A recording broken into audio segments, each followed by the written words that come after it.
African football is no stranger to controversy, but few figures have sparked as much debate as Samuel Eto'o. A legend on the pitch, Eto'o has carried his fighting spirit into football administration since becoming president of the Cameroon Football Federation, FECAFOOT, in December 2021. However, his latest battle isn't against defenders on the field, it's against the Confederation of African Football, CAF, itself.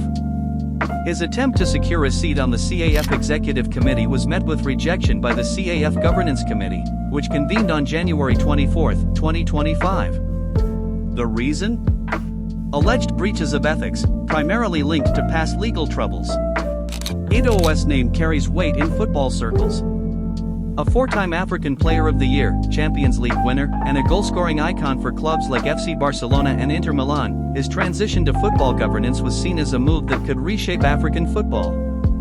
However, his past has come back to haunt him. The rejection of his candidacy stems largely from a 2022 conviction in Spain, where he was handed a 22-month suspended prison sentence for tax fraud.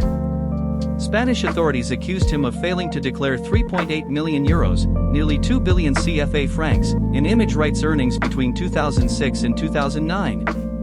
While he avoided jail time, the conviction remains a stain on his record, now being used as a weapon to block his ambitions within CAF. But that's not all. In September 2024, FIFA's disciplinary committee banned Eto'o from attending Cameroon's national team matches for 6 months.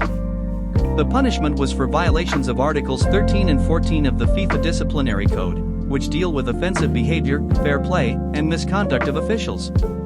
The exact details of the case remain murky, but the decision added another layer of controversy to Eto'o's already tumultuous tenure at FECAFOOT. Given these issues, CAF's rejection of his candidacy may not have been surprising, but it was certainly met with fierce resistance from Eto'o and his supporters. Samuel Eto'o is not one to back down from a fight. Unwilling to accept CAF's decision, he has taken the matter to the Court of Arbitration for Sport, CAS, the highest legal body for resolving sports disputes. His appeal signals his belief that the rejection was unjust and politically motivated rather than purely based on ethics. Eto'o argues that his past legal troubles should not define his ability to serve African football at the highest level. However, Eto'o is not alone in this battle. His case is part of a broader pattern of disputes surrounding the CAF Executive Committee elections.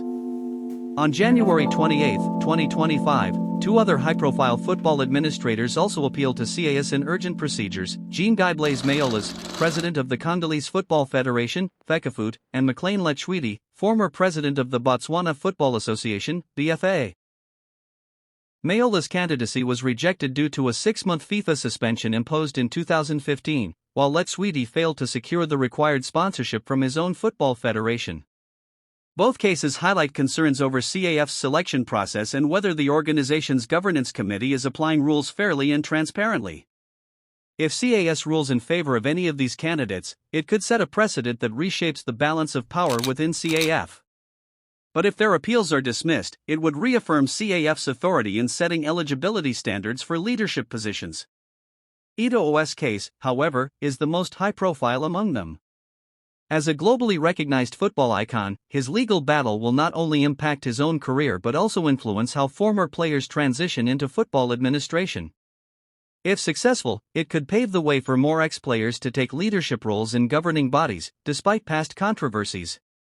However, if his appeal is denied, it could serve as a warning that football governance has stricter ethical expectations than playing the sport itself. A legacy at stake: will Eto'o win the war? Regardless of the CAS ruling, Samuel Eto'o's legacy is at stake. His presidency at FECAFOOT has been a mix of bold reforms and heated controversies. He has positioned himself as a champion for Cameroonian football, striving to bring professionalism, financial stability, and better opportunities for local players. Yet, his tenure has also been marked by disputes with football officials, accusations of favoritism, and now, the CAF election saga. For many of his supporters, this battle against CAF represents something bigger than just an election. It's about challenging the old guard of African football administration, which has often been criticized for corruption, inefficiency, and a lack of representation for former players. Eto'o's fight is seen as a struggle to give football legends a greater voice in decision-making. However, his critics argue that his personal legal troubles make him unfit for the role and that rules must be upheld to maintain integrity within the sport. As the CAS proceedings unfold, the football world watches with anticipation. Will Samuel Eto'o emerge victorious and take his place on the CAF Executive Committee? Or will this legal battle mark the beginning of the end for his ambitions in football governance? More importantly, what does this case say about the future of African football leadership? Should past mistakes define a leader's eligibility, or should football embrace redemption and second chances? What do you think? Should Samuel Eto'o be allowed to run for the CAF Executive Committee, or is CAF right in rejecting his candidacy? Let us know in the comments.